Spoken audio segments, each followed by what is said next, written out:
Assalamualaikum warahmatullahi wabarakatuh. Innal hamdalillah nahmaduhu wa nasta'inuhu wa nastaghfiruh wa na'udzu billahi min syururi anfusina wa min sayyiati a'malina. May yahdihillahu fala mudhillalah wa may yudlil fala hadiyalah. Asyhadu an la ilaha illallah wahdahu la syarikalah wa asyhadu anna Muhammadan abduhu wa rasuluhu la nabiyya ba'da. Amma ba'd.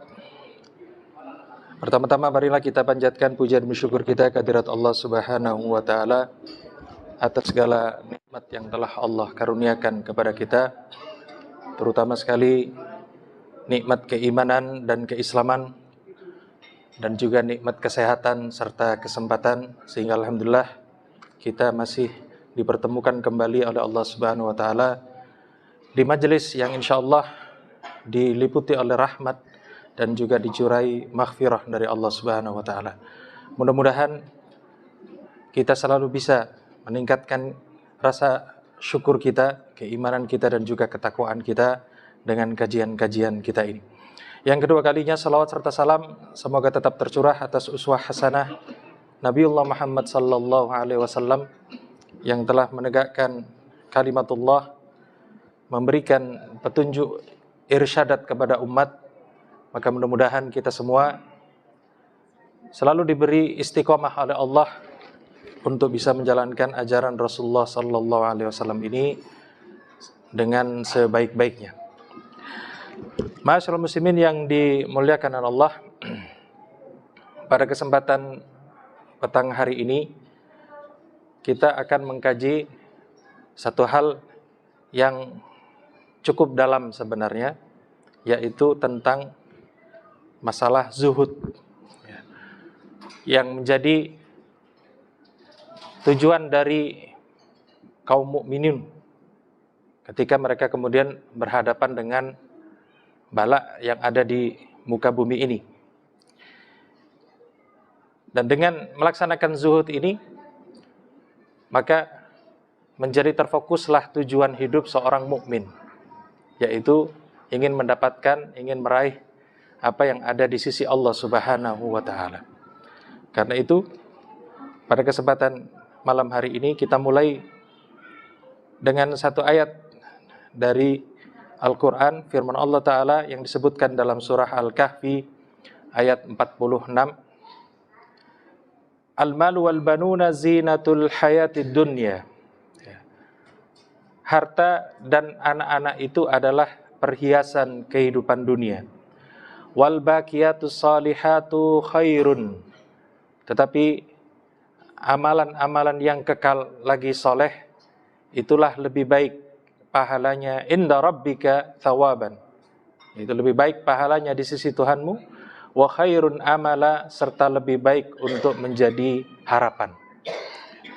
Yang menunjukkan bahwa sejatinya alam semesta ini, terkhusus dunia yang kita tinggali ini, dan juga segala perhiasan, segala harta benda, segala kesibukannya, ini tidaklah berarti dibandingkan dengan amal-amal soleh kita yang ada diperhitungkan nanti oleh Allah Subhanahu wa taala di akhirat. Karena itu memahami ini akan memahami tujuan hidup kita dengan baik. Ma'asyiral muslimin yang dimuliakan Allah, ada beberapa hal yang akan kita kaji pada malam hari ini.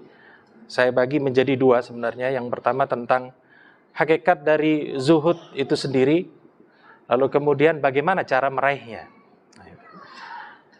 Untuk hakikat zuhud, insyaallah kita akan bahas beberapa bagian dari segi definisi ataupun ta'rifnya, kemudian hakikat zuhud itu bagaimana, lalu bagaimana tingkatan-tingkatannya, lalu hukumnya. Begitu juga fadilah atau keutamaan zuhud itu. Ma'asyiral muslimin yang dimuliakan Allah, kita mulai dari yang pertama tentang definisi zuhud. Barangkali ada yang kemudian memahami zuhud itu dengan cara yang paling sederhana, yaitu melepaskan diri dari dunia, menjauh dari dunia. Adapun secara bahasa, bila kita melihat bagaimana bangsa Arab menggunakan kata-kata zuhud itu. Secara bahasa, zuhud ini diambil dari kata kerja zahida, yang merupakan lawan langsung dari kata-kata raghiba. Nah, raghiba itu sering diartikan suka, atau tamak, atau ingin punya banyak. Nah, itu. Yang berarti kata-kata zahida atau zuhud itu lawannya, yaitu enggan, tidak suka, berpaling, atau meninggalkan. Nah, ini secara bahasa. Begitu juga kata-kata zuhud dalam bahasa Arab diartikan juga dengan makna sedikit, atau murah, remeh, receh kalau bahasa kita. Nah, itu.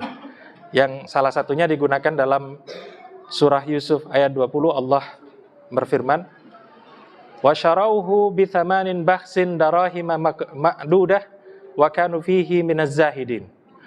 Dan mereka menjual Yusuf yang saat itu masih kanak-kanak, dimasukkan dalam sumur, diselamatkan oleh musafir, ya, kafilah, yang kemudian dijual dengan harga murah saat mereka sampai di Mesir, yaitu darahima ma'dudah, beberapa dirham saja, wa kanu fihi minaz zahidin, dan mereka merasa zahid. Nah, zahid di sini diartikan tidak tertarik hatinya, tidak tamak, tidak ingin memiliki Yusuf. Ya. Jadi Yusuf dijual dengan harga murah karena dianggap ini barang remeh. Kenapa? Karena mereka temukan di tengah jalan, di dalam sumur, yang mereka khawatir kalau kemudian pemiliknya, keluarganya, barangkali orang tuanya akan mencari anak tersebut, lalu mereka terlibat masalah. Jadi dijual murah, obral. Nah, itu. Nah, ini kata-kata zuhud, sesuatu yang sedikit.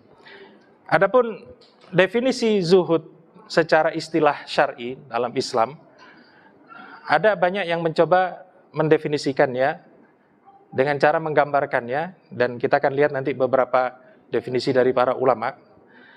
Ada 3 hal yang saya kumpulkan di sini. Yang pertama adalah zuhud itu kita melihat dunia sebagai sesuatu yang akan hilang, lalu merelakannya. Jadi kita paham bahwasanya dunia nanti semuanya akan berakhir di titik kiamat. Kalau sudah kiamat berarti musnah. Atau kalau seandainya kita tidak sampai kepada masa-masa kiamat itu, kita tahu nanti setelah kematian kita, ini berarti kita tidak punya lagi dunia. Nah, itu. Karena itu sejak awal seorang mukmin merelakan tidak punya dunia itu. Bukan sesuatu yang berat. Kemudian yang kedua, zuhud juga diartikan menjauhnya diri kita dari dunia tanpa dipaksakan. Jadi memang sudah dari nalurinya tidak suka dengan dunia. Nah, itu. Yang ketiga, mengalihkan keinginan dari sesuatu kepada apa yang lebih baik darinya.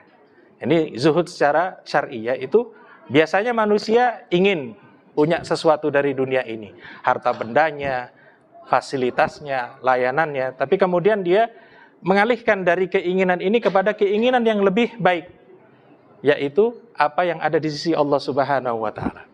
Nah, itu zuhud. Jadi tidak lagi fokus kepada dunia. Ini sudah fokus ke akhirat. Nah, jadi kata-kata zuhud ini tidak bisa kemudian diartikan zuhud itu kalau kita melepaskan sesuatu yang kita tidak suka atau kita tidak perlu. Contoh misalnya, orang miskin itu tidak lalu dikatakan dia zuhud.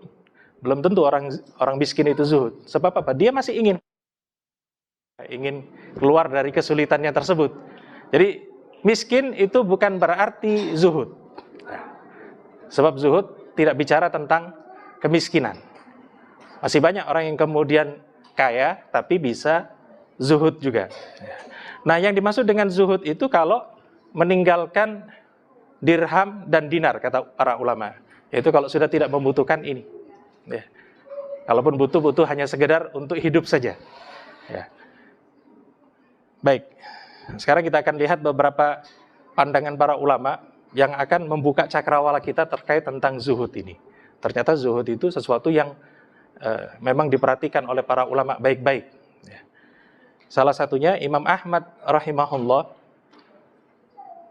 mengatakan, ya, yang disebut zuhud dalam dunia atau az-zuhdu fid dunya itu adalah qasrul amal, membatasi harapan kita terhadap dunia. Ya. Sebab seringkali manusia itu ketika kemudian punya kesempatan, dia membangun angan-angannya. Nanti kalau misalnya saya bekerja atau saya usaha, saya kemudian mendapatkan penghasilan cukup besar, income yang cukup, nanti saya akan bangun pondok tahfidz. Ini rencana, ini keinginan, harapan. Lalu kemudian belum selesai dia ngomong begitu, nanti usaha saya kalau membesar 10 kali lipat lagi, saya akan bangun pesantren gratis. Nah itu. Belum selesai dia berhenti, kalau nanti usaha saya meningkat sampai 100 kali lipat, saya akan bikin 10 pesantren. Di sini, di sini, di sini, di sini. Nah ini angan-angan. Kalau tidak dihentikan terus-menerus, orang itu akan berangan-angan. Nah, itu.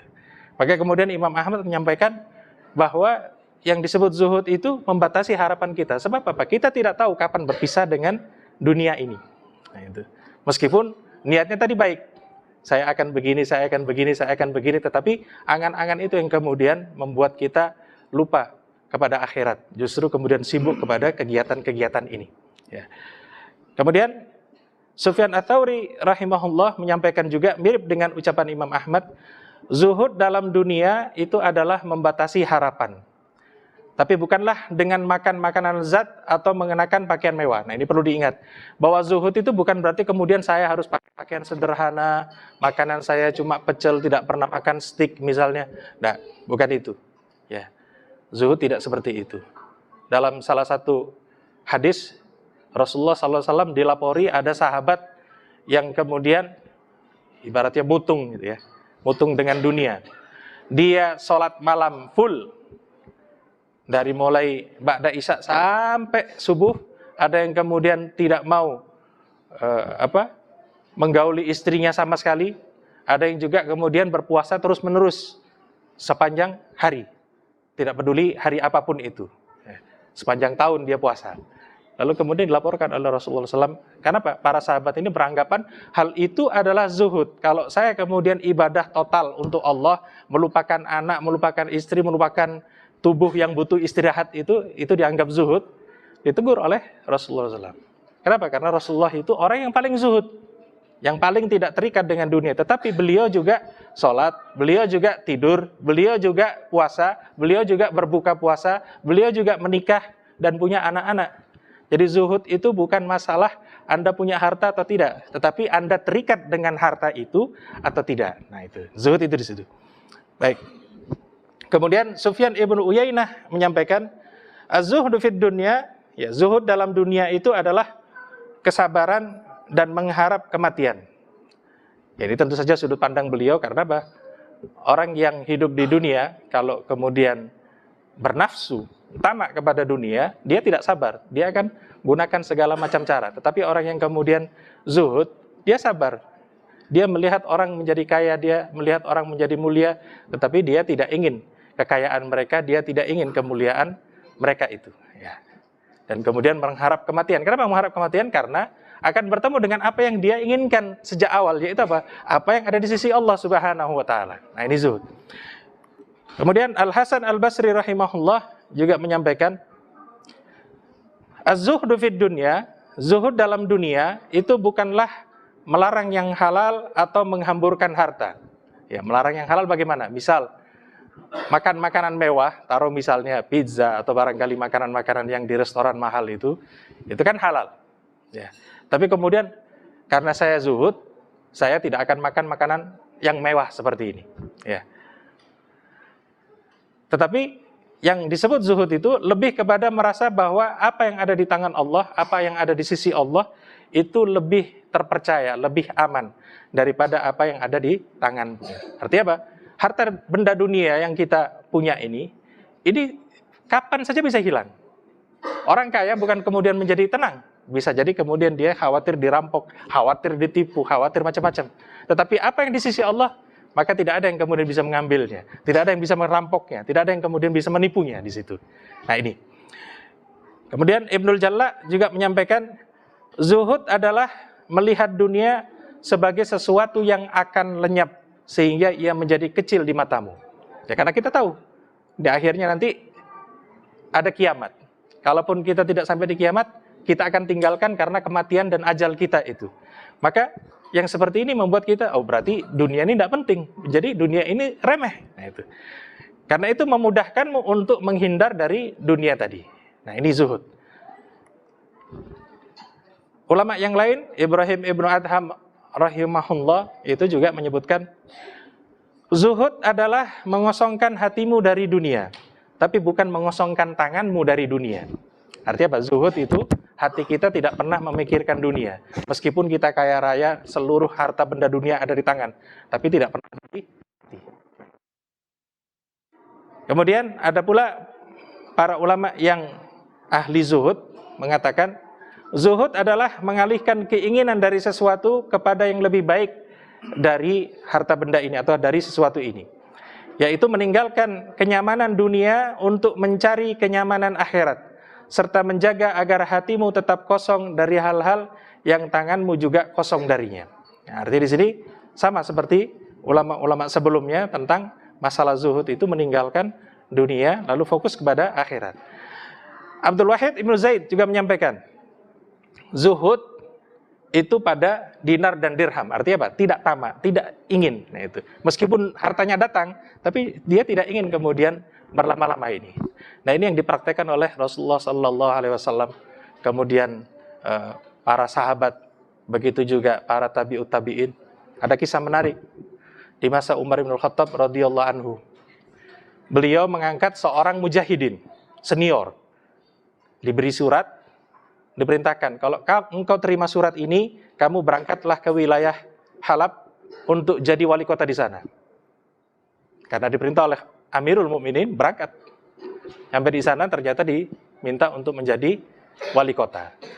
Nah, ketika sudah sampai di situ, dikirim dana dari Madinah agar dibagi-bagikan kepada orang-orang yang ada di kota tersebut. Begitu diterima, rupanya satu kantong isinya 1.000 dinar.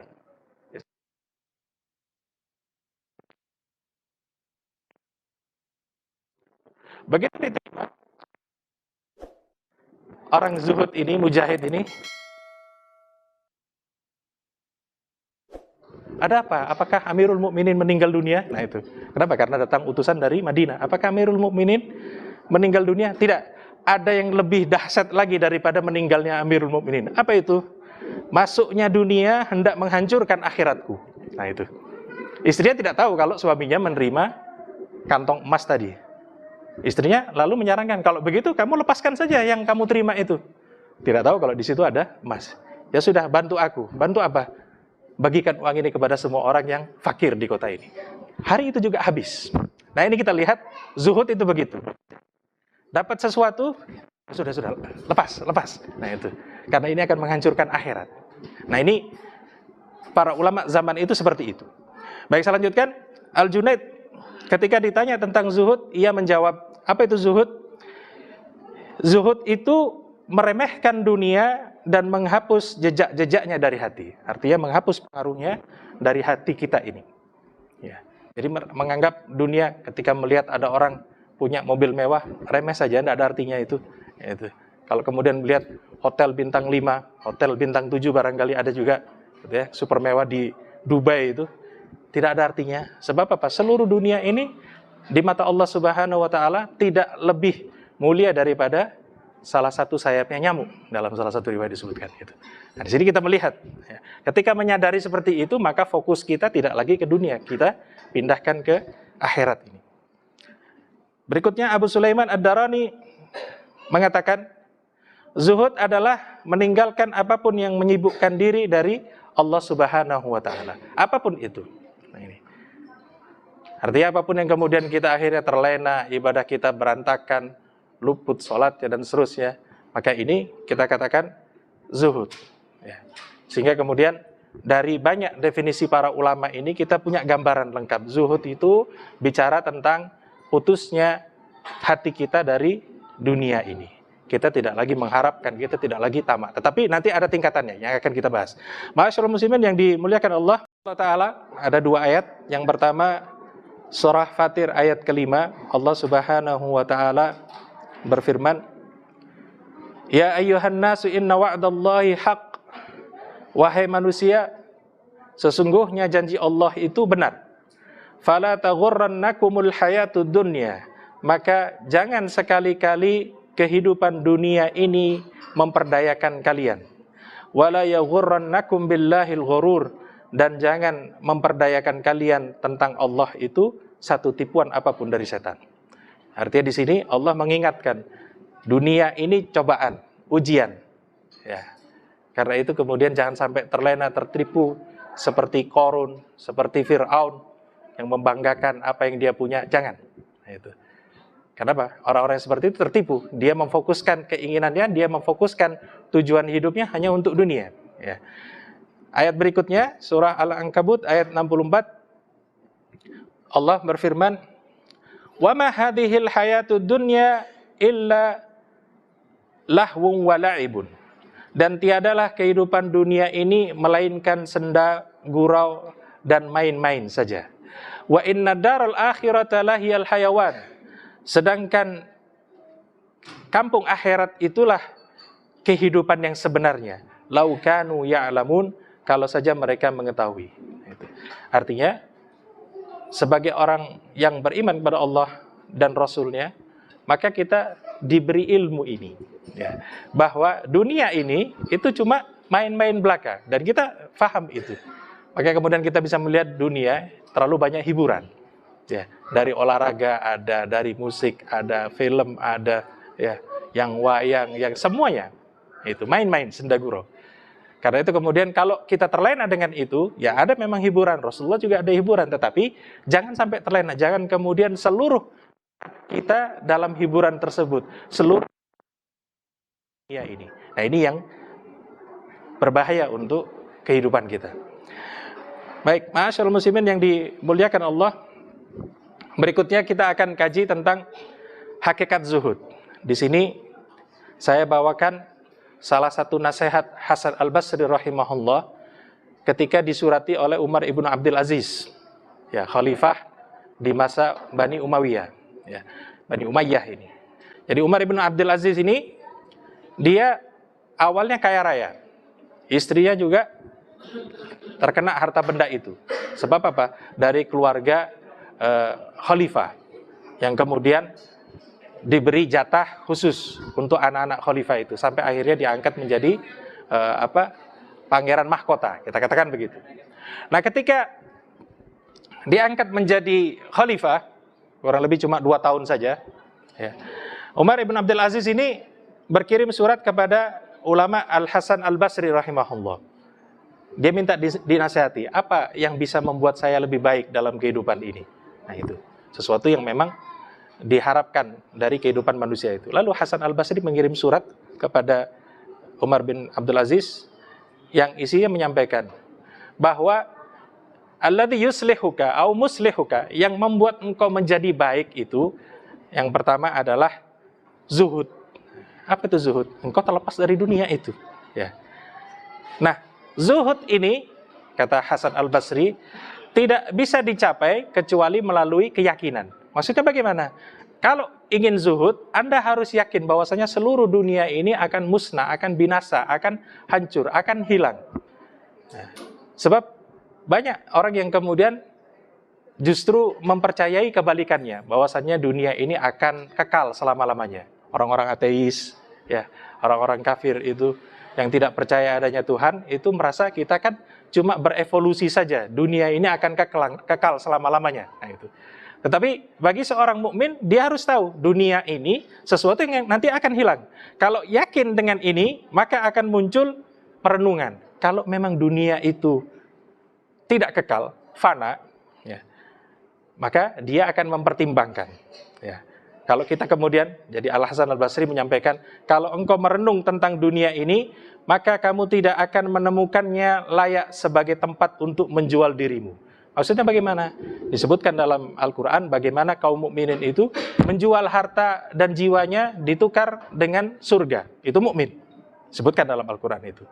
Nah, kalau kemudian engkau jual hartamu, engkau jual dirimu untuk mendapatkan dunia yang lebih ini, maka ini berarti salah sasaran, salah alamat, salah tujuan. Nah, itu.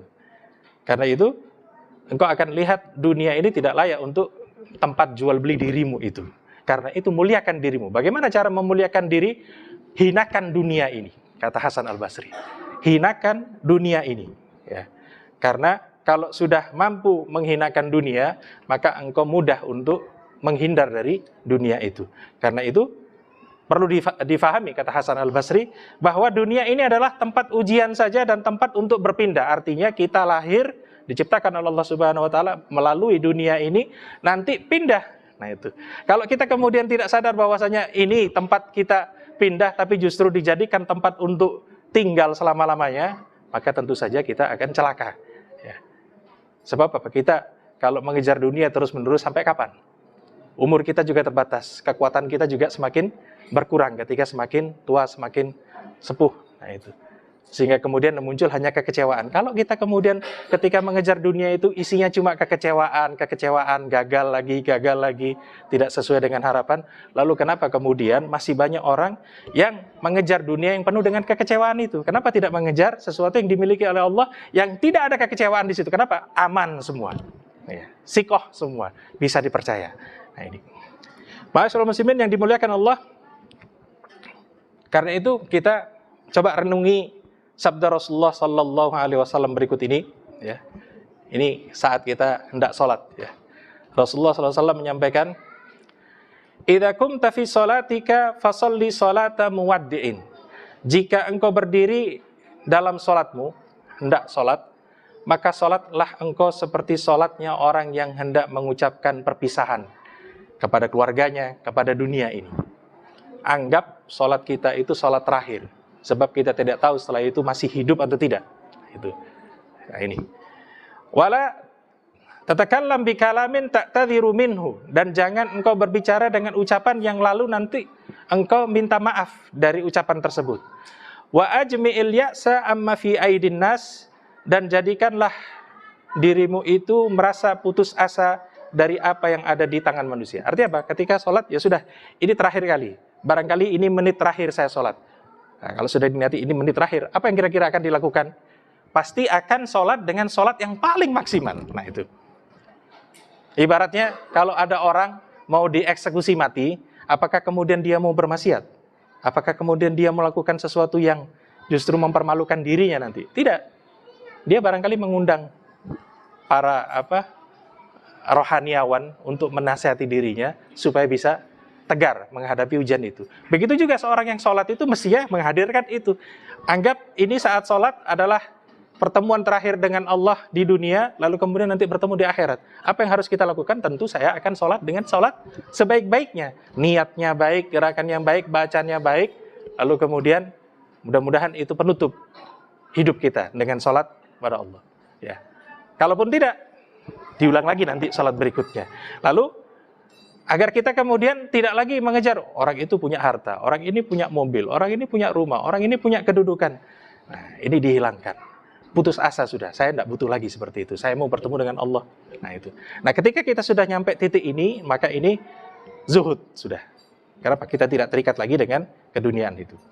Kemudian tentang tingkatan zuhud, agar kita juga memahami, karena seringkali kemudian zuhud ini sesuatu yang asing. Ya. Salah satu ulama menjelaskan, zuhud itu ada 3 jenis. Ada zuhud wajib, yaitu zuhud dari yang haram. Maksudnya apa? Saya tidak butuh yang haram.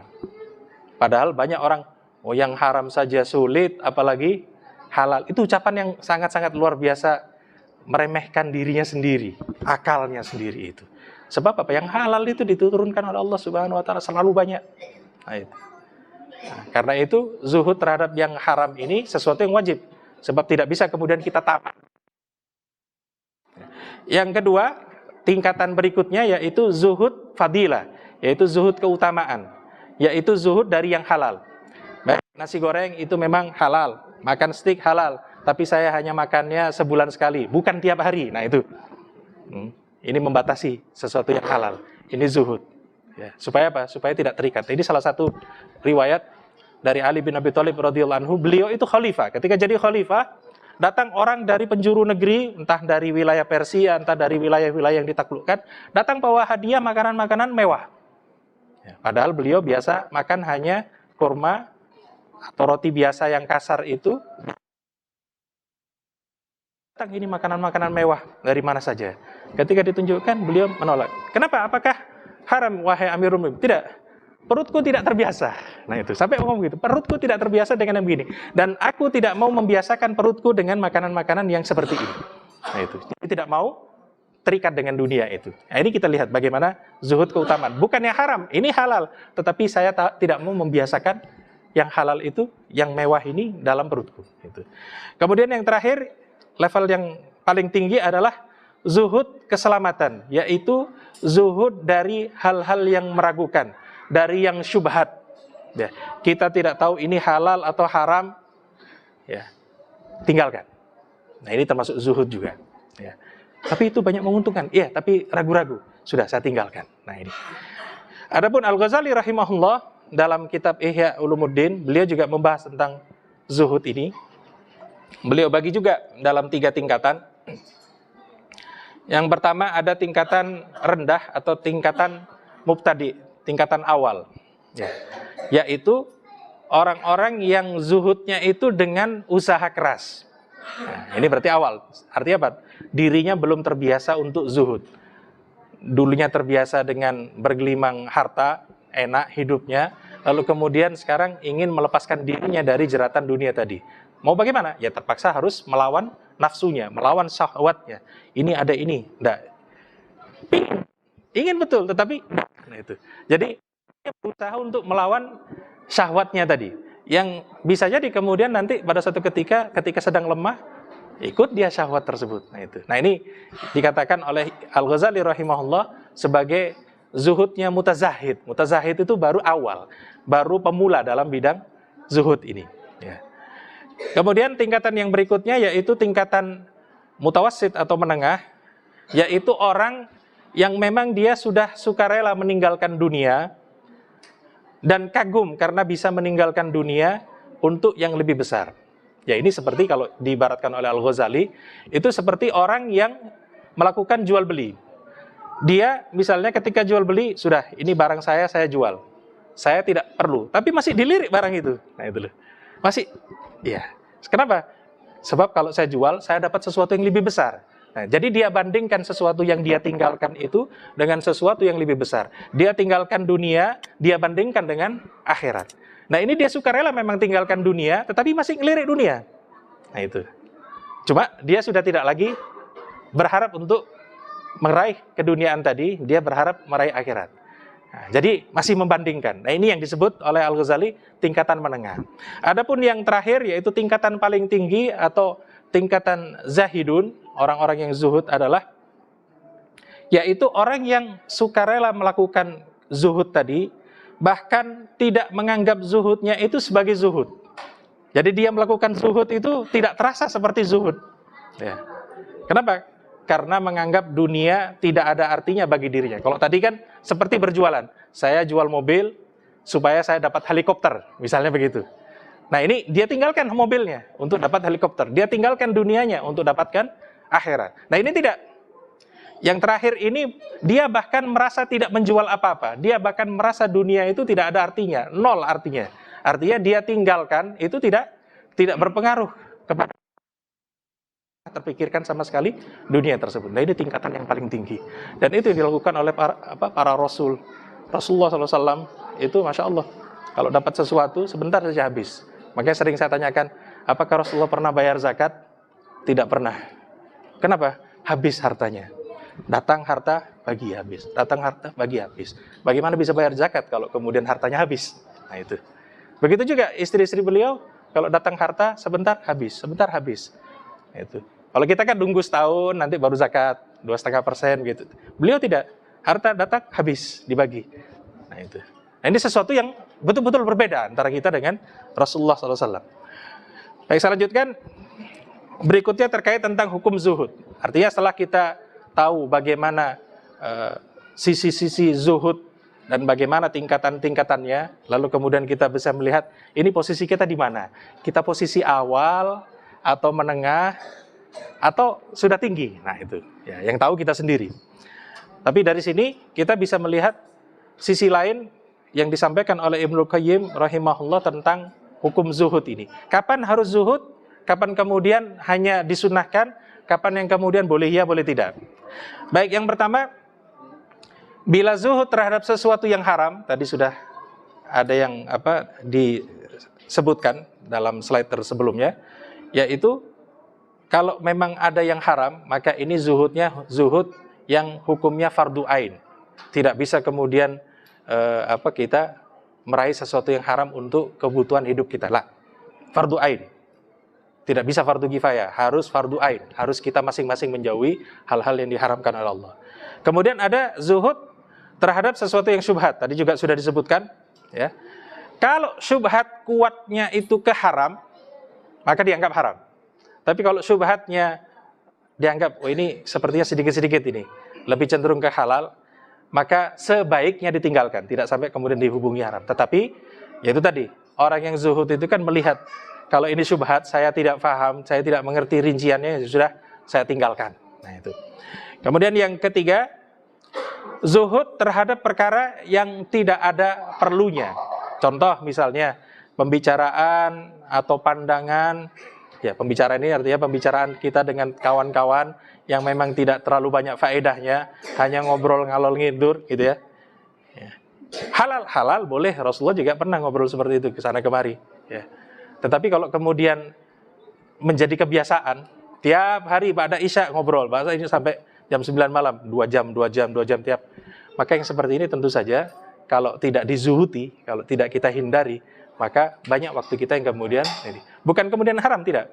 Ya sekedar contoh misalnya Ibnul Qayyim rahimahullah sendiri itu disebutkan beliau kalau diundang walimah bawa buku catatan. Ini aneh ini. Diundang walimah makan bawa buku catatan. Ya tentu saja ketika datang ke walimah disuguhi makan, setelah itu diajak duduk-duduk oleh kawan-kawannya. Mereka berbicara sudah tidak ada faedah ilmunya, beliau lihat buku catatannya. Jadi waktunya pun dimanfaatkan betul. Seperti itu. Nah ini kita katakan zuhud dalam sesuatu yang tidak diperlukan itu. Baik berupa pembicaraan ataupun pandangan kita melihat-lihat, wah gedung ini bagus ya. Habis waktu 2 jam untuk ini apa bermanfaat, apa berfaedah. Nah itu. Kemudian bertanya sesuatu yang tidak perlu atau pertemuan yang tidak perlu dan yang seperti itu. Banyak yang kita kemudian habiskan waktu kita dalam hal-hal yang sebenarnya tidak perlu. Nah, itu. Tetapi bukan berarti haram. Nah, yang berikutnya zuhud terhadap pandangan orang lain. Apa maksudnya? Seringkali kita ketika berinteraksi dengan orang lain di masyarakat itu masih menjaga nama baik kita. Misal anak kita masukkan pesantren, misal gitu. Lalu kemudian jangan dimasukkan pesantren. Nanti apa kata tetangga? Masa orang kaya anaknya dimasukkan pesantren seperti orang bandel. Nah itu ada kan? Khawatir pandangan orang, khawatir diomongin orang. Padahal yang kita lakukan itu sesuatu yang baik. Nah ini akhirnya tidak zuhud. Maksudnya apa? Saya tamak, saya ingin orang memuji saya. Saya ingin orang melihat saya jalannya baik untuk masa depan. Bahasanya bagus-bagus. Masa depan untuk sesuatu yang lebih baik. Nah itu. Padahal kita kemudian tamak kepada pujian-pujian itu. Nah ini disebut apa? Zuhud terhadap pandangan orang lain. Nah kalau kita kemudian cuek, tidak peduli dengan pandangan orang lain, tidak peduli dengan omongan orang lain selama kita masih ada dalam kebenaran, maka itu yang berarti kita zuhud. Kita tidak lagi memperdulikan ucapan-ucapan orang. Nah itu yang dilakukan oleh Rasulullah SAW ketika berdakwah itu. Kalau Rasulullah berdakwah itu kemudian, nanti kalau saya dakwah mengganggu orang, saya dakwah nanti takut menyinggung orang, saya dakwah nanti takut ini marah-marah, akhirnya tidak dakwah, kira-kira kita jadi muslim atau tidak? Kan begitu. Nah di sini kita lihat Rasulullah sudah tidak perlu lagi kepada pujian orang itu ataupun celaan orang itu. Makanya kemudian para ulama menyatakan salah satu ciri kita punya zuhud adalah kalau pujian dan celaan itu sama saja bagi kita, tidak ada artinya. Dipuji kita tidak jumawa, dijelekkan kita tidak sakit hati. Nah itu ada unsur zuhud sudah. Itu salah satu cirinya. Kemudian yang kelima, zuhud terhadap pandangan diri sendiri, sehingga jiwa menjadi remeh dan tidak merasa berat untuk urusan Allah. Maksudnya bagaimana? Yaitu kita memandang apakah diri kita ini seorang hamba yang luar biasa atau tidak. Nah, itu. Saya tidak ingin ujub, saya tidak ingin memuji diri saya sendiri. Maka diri kita ini akan menjadi rendah. Ketika rendah menjadi hina, ketika hina akan mudah menjalankan perintah Allah Subhanahu wa Ta'ala. Baik, ma'asyiral muslimin, saya cukupkan dulu.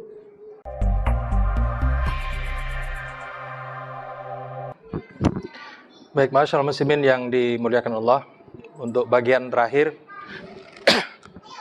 bagaimana cara mencapai zuhud ini yang diringkaskan oleh Ibnul Qayyim rahimahullah.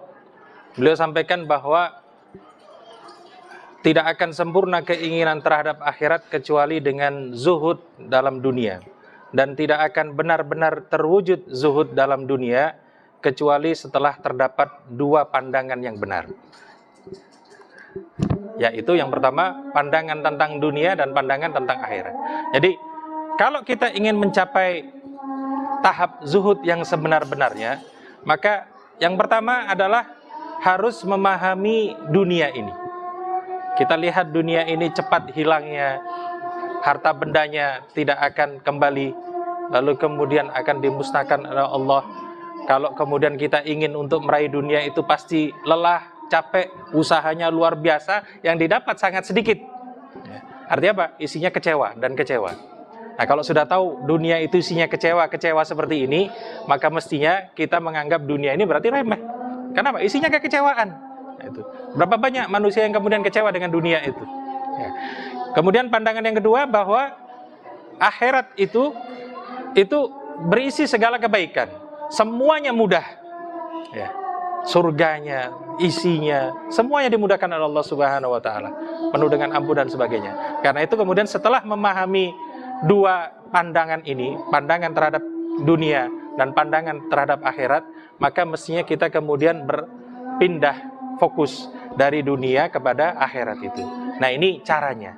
Jadi sekali lagi, agar kita kemudian setiap hari ketika melihat dunia, ketika melihat apa saja, lihat ini tidak sebanding dengan akhirat. Ini sama sekali kecil, itu akan cepat hilangnya. Dan mudah-mudahan kita dikuatkan oleh Allah, diberi istiqomah, diberi taufik untuk bisa melepaskan diri dari dunia ini. Meskipun kita punya, karena apa? Ada manfaat juga dalam dunia, tetapi tidak sampai mempengaruhi hati kita, karena hati kita tetap kepada Allah Subhanahu wa taala, kepada apapun yang ada di sisi Allah Subhanahu wa taala. Baik, masyaallah muslimin yang dimuliakan Allah, saya cukupkan sampai di sini. Silakan, barangkali mungkin ada jamaah yang hendak bertanya. Masih ada kesempatan, monggo.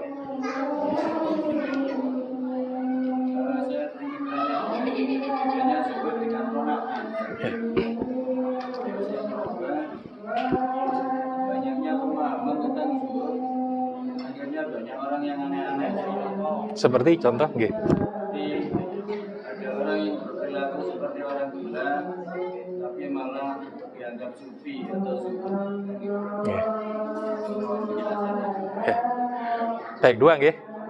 Yang pertama, perbedaan zuhud dengan qanaah. Nah, qanaah ini sebenarnya berbicara tentang ridho, gitu. Jadi Allah Subhanahu wa taala itu kan membagi rizki sesuai dengan kehendaknya. Si fulan diberi rizki sekian miliar barangkali seumur hidupnya. Nah, itu.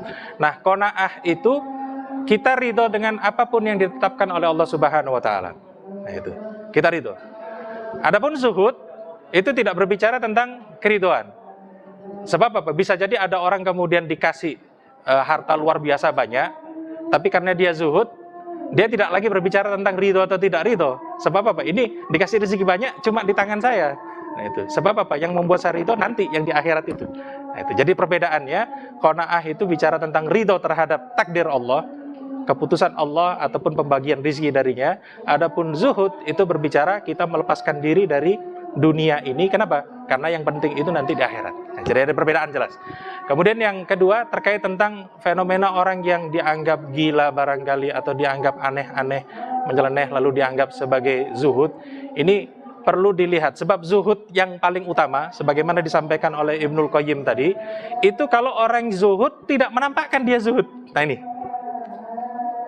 orang zuhud tidak menampakkan dia zuhud. Contoh di masa Rasulullah itu, orang Ansor, kaum muslimin dari Al-Ansor itu juga dalam kondisi fuqara, ya.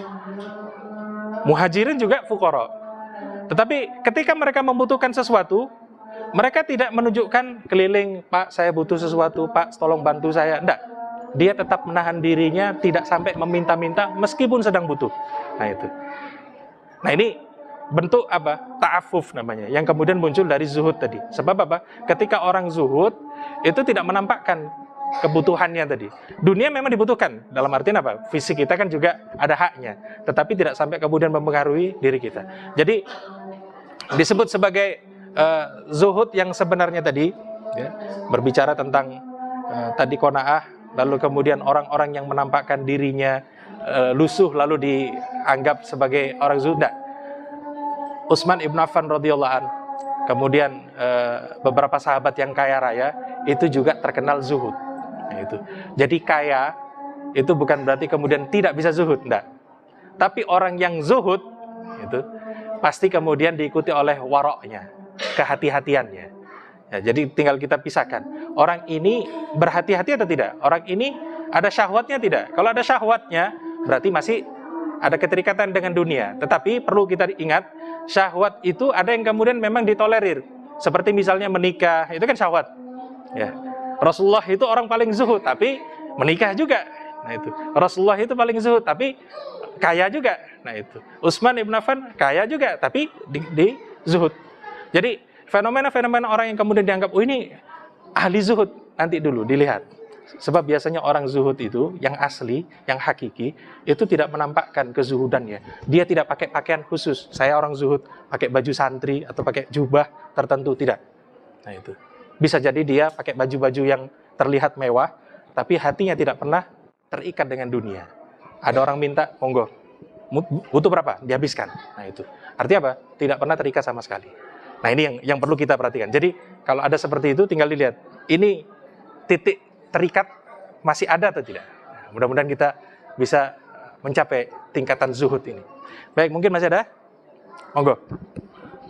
Dari berbagai takrif makna zuhud itu kalau disimpulkan di Nabi itu apakah relevansi hikmah di dunia dan apakah ada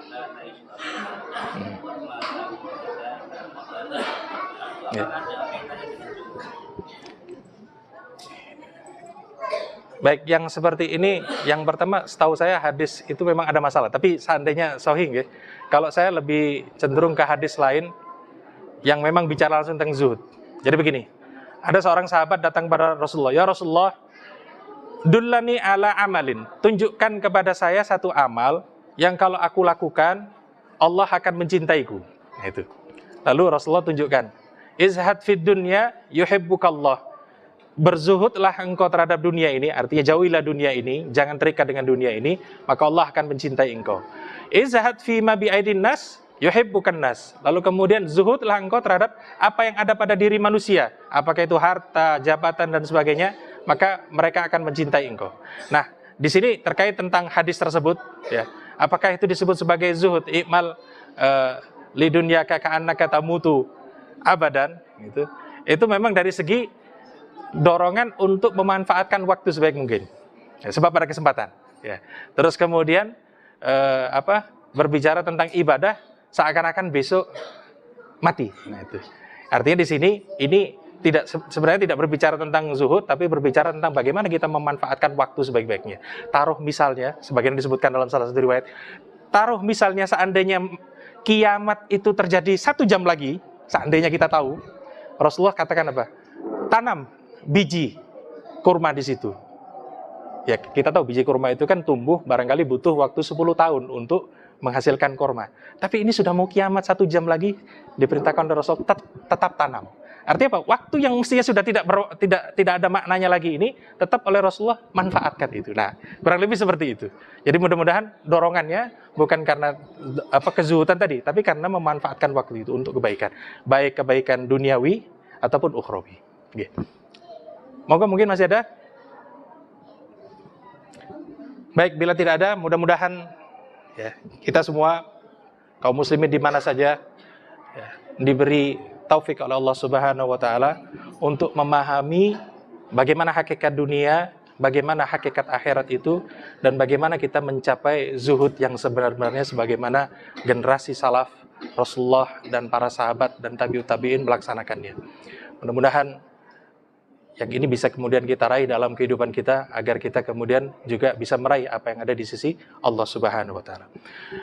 Wallahu a'lam bishawab. Kita tutup kajian kita dengan kafaratul majlis. Subhanakallahumma wa bihamdika asyhadu an la ilaha illa anta astaghfiruka wa atubu ilaik. Wassalamualaikum warahmatullahi wabarakatuh.